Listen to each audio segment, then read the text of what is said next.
Can I ask Senator Cummins, the Leader of the House, to move the motion? I formally move the motion, Cahill. Tara. Thank you very much, Cahill.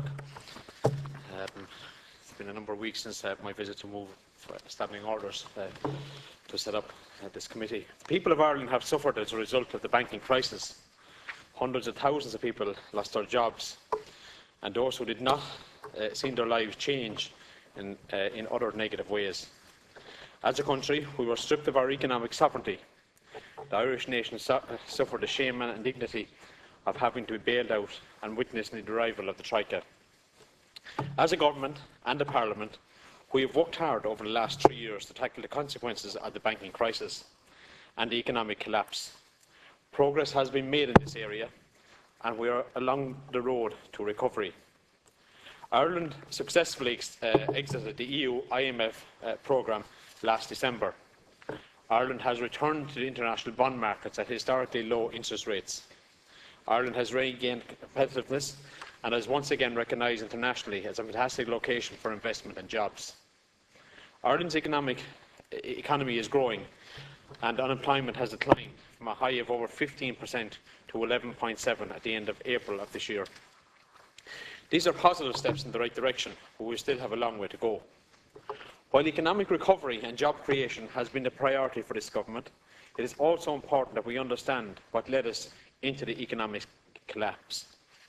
In these circumstances, the government believes that the Irish people are entitled to a full account of the banking crisis. The Oireachtas is the Parliament of the people. An investigation through an Oireachtas committee is the most appropriate way to establish the full truth about the collapse of the Irish banking system and the economic crisis that followed. It would be a matter for the committee and the members of that committee to propose what the inquiry will consider and provide draft terms of reference for the Oireachtas to approve. The decisions surrounding the bank bailout, the actions of bankers, auditors and regulators, and the government policies that led us to the economic collapse, such as light touch regulation, are some of the items that committee members may consider. The people who made these policy decisions are those who implemented the policies should come before the elected representatives of the people of Ireland and explain their role in the economic collapse. I've been working closely with whips of the other political parties and the technical group in the Dáil on the establishment of the Dáil Select Committee. I believe that there is a cross-party commitment to this Oireachtas inquiry. This can be seen in the TDs that have been appointed members of this committee, and I have no doubt that this House will match that by appointing excellent senators to the committee. In the best interest of all the members of the Oireachtas and from all parties and none, that this inquiry is successful.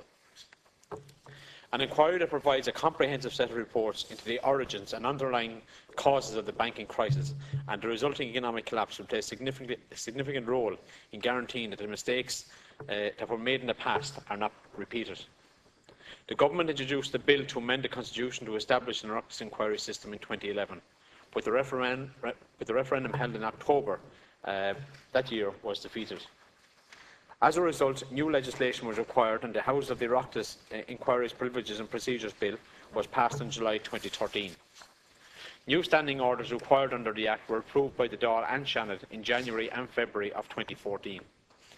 These standing orders create the parliamentary framework for the establishment of an inquiry, including how inquiries are set up, guidelines on how to conduct inquiries, compellability consent, oversight powers and the inquiry, and how any allegations of bias are addressed.